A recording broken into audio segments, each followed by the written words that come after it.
Morning students. आज मैं फिर आप उन लोगों के लिए ऊंचाई और दूरी हाइट एंड डिस्टेंस से प्रश्न लेके आऊँ। ये है प्रश्नावली 1 यानी 10वें अध्याय का प्रश्नावली 1 का चौथा नंबर का प्रश्न। प्रश्न क्रमांक 3 तक हम लोगों ने देख लिया था। आज चौथे नंबर के प्रश्न को हम सॉल्व करते हैं।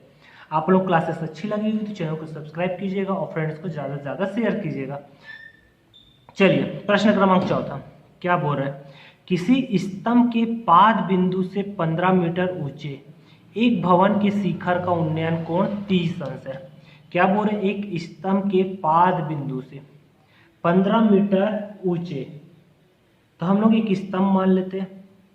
ये मान लेते हैं एक स्तंभ है, ये ए बी एक स्तंभ है, ये हो गया स्तंभ। माना ए बी क्या है, एक स्तंभ है, ये चीज हम लोग मान लिए। और क्या बोल रहे, स्तंभ के पाद बिंदु से 15 मीटर ऊंचे एक भवन, यहां से कोई 15 मीटर ऊंचा एक भवन है, ये हो गया भवन। इसको मान लेते हैं हम लोग पी क्यू। ये क्या हो गया, हमारा भवन है जिसकी ऊंचाई कितना है, बोल दिया है 15 मीटर। यहां से यहां तक की ऊंचाई कितना है, 15 मीटर। और ये हमारा क्या है, भवन। ठीक है, अब इसका पाद बिंदु और ये भवन का पाद बिंदु। अब बोल रहे हैं किसी स्तंभ के पाद बिंदु से 15 मीटर ऊंचे एक भवन के शिखर का उन्नयन कोण। यहां से स्तंभ के पाद बिंदु से भवन के शिखर का उन्नयन कोण कितना अंश से बोल रहा है, 30 अंश। तो ये डायग्राम हो गया।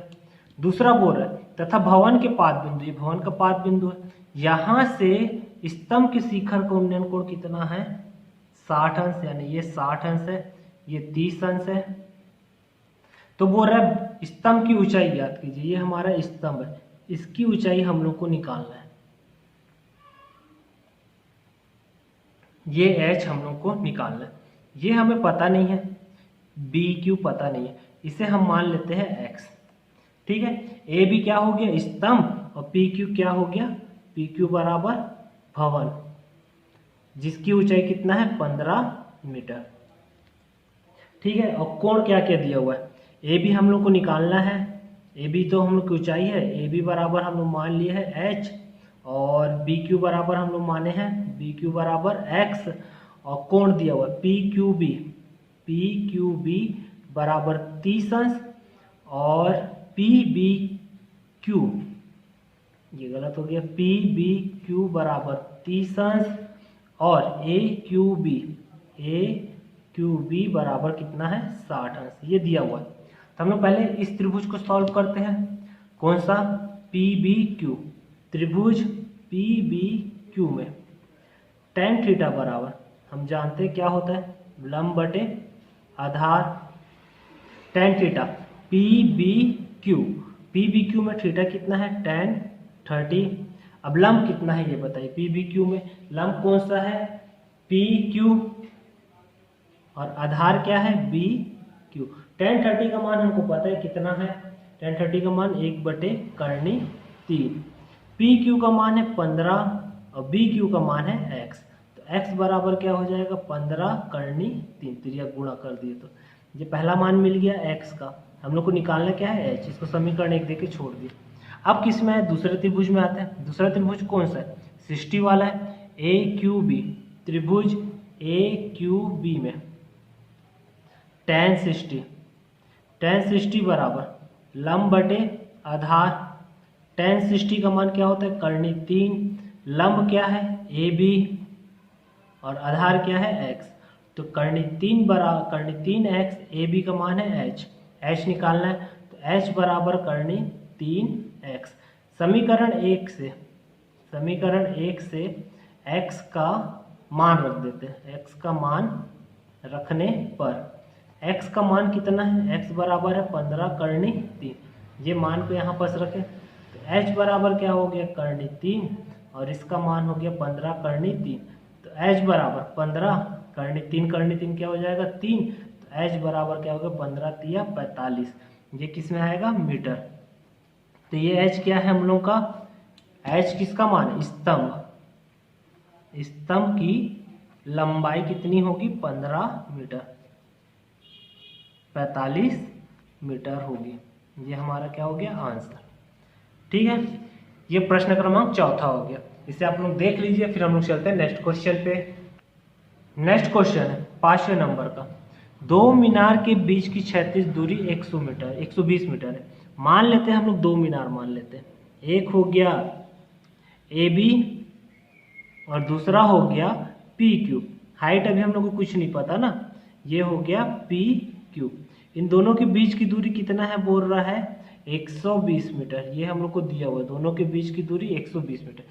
दूसरे मीनार के शीर्ष से देखने पर, ये दूसरा मीनार है, इसके शीर्ष से देखने पर प्रथम मीनार, ये प्रथम मीनार, ये हमारा हो गया प्रथम मीनार और ये हो गया द्वितीय मीनार। प्रथम मीनार के शिखर का उन्नयन कोण 30 अंश है। यहाँ से हम लोग इसको देख रहे हैं तो ये जो कोण बना रहा है कितने अंश का बना रहा है 30 अंश। तो ये इसके अपन क्या खींच दिए, अक्ष खींच देते हैं। ये हो गया अक्ष, ये हो गया 30 अंश। इसको हम लोग कोई मान दे देते हैं L। अब क्या चीज बचा, यदि दूसरे मीनार की ऊंचाई, यहाँ से यहाँ तक की ऊंचाई कितना है बोल रहे हैं 40 मीटर। दूसरे मीनार की ऊंचाई कितना है 40 मीटर है। तो जब ये 40 है तो यहाँ से यहाँ तक भी कितना होगा 40 होगा। दोनों की हाइट बराबर होगी। यहाँ से यहाँ तक हम लोग को नहीं पता, इसको हम लोग मान लेते हैं H। तो प्रथम मीनार की ऊंचाई ज्ञात करना, इसकी पूरी की ऊंचाई ज्ञात करना। अब कैसे निकालेंगे, तो सबसे पहले जो जो दिया हम लोग उसे लिख लेते हैं। हल क्या क्या दिख रहा है डायग्राम में, हम लोग क्या माना प्रथम मीनार की ऊंचाई, प्रथम मीनार की ऊंचाई कितना है, मीनार की ऊंचाई, दो मीनार है, प्रथम मीनार की ऊंचाई है AB। AB क्या है 40 प्लस H मीटर, ये प्रथम मीनार की ऊंचाई। इसी प्रकार द्वितीय मीनार की ऊंचाई कितना मीटर है, मीनार की ऊंचाई क्या है PQ बराबर कितना मीटर है 40 मीटर, ये दिया हुआ है। और दोनों मीनार के बीच की दूरी, दोनों मीनार के बीच की दूरी, मीनार के बीच की दूरी कितना है QB बराबर 120 मीटर, QB बराबर 120 मीटर, ये दिया हुआ है। अब सबसे पहले हम लोग को एक ही कोण दिख रहा है tan 30, तो इसी को हम सॉल्व करेंगे। तो tan 30 बराबर किसमें, त्रिभुज APL में, तो ये क्या हो जाएगा 90 डिग्री हो जाएगा, ये भी 90। APL में समकोण त्रिभुज है tan 30 बराबर क्या होगा लंब बटे आधार, लंब हो गया AL, आधार हो गया PL। जब ये 120 है तो ये भी क्या होगा 120। अब हम tan 30 का मान जानते हैं 1/3। अब हमको ये नहीं पता AL का मान कितना है, तो AL का मान क्या मान लिए हैं अपन H मान लिए हैं बटे, और इसका मान क्या है PL का मान 120, तो H बराबर हो जाएगा 120/3। अब हम इसको सॉल्व किए, H बराबर करनी 3 का परिमेयकरण कर दे तो 120/3 गुणित करनी 3/3, तो H बराबर क्या हो जाएगा 120/3/3। 3 के पहाड़ा में 120 आता है, कटेगा 3 1 कम 3, 3 चौक 12, तो ये हो गया H बराबर 40/3। ये H का मान आया। निकालना क्या है हम लोग को टोटल हाइट, किसका, दूसरे मीनार की ऊंचाई, दूसरे मीनार की ऊंचाई, दूसरे मीनार की ऊंचाई यानी AB बराबर क्या है 40 प्लस H। अब H की वैल्यू तो हम लोग निकाल लिए 40√3, ये मान को रख दिया 40, H का मान 40/3, 40 बाहर निकाल दी तो क्या बच गया 3 धन 1, ये AB का मान। द्वितीय मीनार की ऊंचाई किसमें आएगा मीटर में, ये हमारा आंसर। ये सभी क्वेश्चन इंपॉर्टेंट्स है, आप लोग इसे एक बार बना के जरूर देखिएगा, प्रैक्टिस जरूर कीजिएगा। ठीक है, नेक्स्ट क्वेश्चन में आती है मोस्ट इंपॉर्टेंट क्वेश्चन है 6th नंबर का। 6th नंबर का ये मोस्ट इंपॉर्टेंट क्वेश्चन है। हल, सबसे पहला, एक मीनार के आधार से एक सरल रेखा A और B दूरी पर स्थित दो बिंदु, एक मीनार है। सबसे पहले हम मीनार बनाते हैं, मान लेते हैं ये मीनार है, ये AB एक मीनार है जिसकी ऊंचाई मान लेते हैं A मान लो, या हाइट को H मान लेते, ठीक है। AB मीनार है जिसकी ऊंचाई H है। A और B दूरी पर स्थित दो बिंदु है, एक दूरी पर स्थित है बिंदु, मान लेते यहाँ से यहाँ तक की दूरी ए है, और दूसरा क्या है, बी दूरी पर स्थित है, यहाँ से यहाँ तक के बिंदु को मान लेते हैं बी। दोनों की दूरी पता है, यहाँ से यहाँ तक का बी हो गया और यहाँ से यहाँ तक का क्या हो गया, ए हो गया। अब पॉइंट दे देते हैं इसको, कुछ कुछ पी दे देते हैं और इसको क्यू दे देते हैं। अब इसको इससे मिला देते हैं कि मीनार के शिखर का उन्नयन कोण पूरक है बोल रहे हैं, ये मिला दिया। यदि एक थीटा है तो इसका पूरक क्या हो जाएगा, 90 माइनस थीटा, ये पूरक कोण है, ठीक है। एक थीटा है तो उसका पूरक उल्टा यानी 90 माइनस थीटा। तो मीनार की ऊंचाई हमें वर्गमूल ए बी होगी सिद्ध करना है, ये सिद्ध करना है हम लोग को सबसे पहला चीज क्या दिया हुआ है, मीनार के आधार से, यानी मीनार एक मानक हम लोग को जो जो दिया है पहले मान लेते हैं। माना मीनार की ऊंचाई क्या है, ए बी बराबर h मीटर है, ये पहला चीज मान लिया। उसके बाद हमको क्या क्या दिया हुआ है, ए बी की हाइट पता चल गई। अब हम बी पी पता है, दूरी बी पी बराबर कितना है ए, और बी क्यू बराबर कितना है बी, और एंगल कोण ए क्यू बी बराबर 90 माइनस थीटा, और कोण ए पी बी बराबर थीटा, ये दिया हुआ।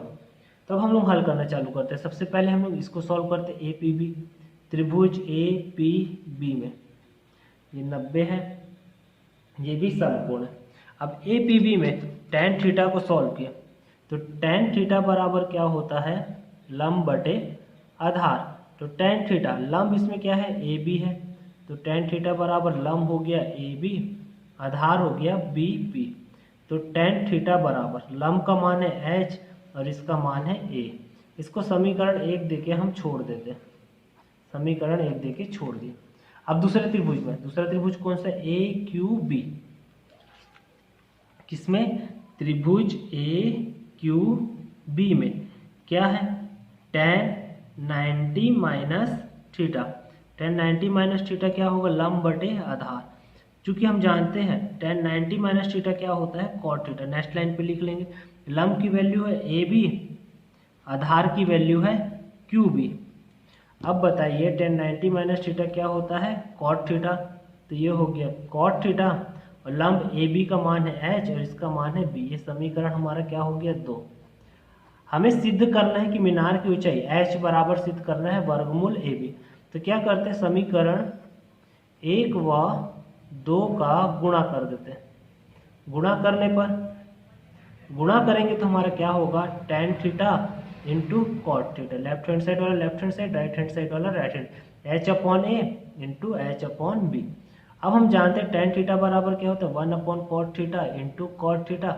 ये h और h का गुणा हो जाएगा, h स्क्वायर, नीचे बच गया ए बी, ये और ये कट गया तो बचा क्या, h square upon A B बराबर 1।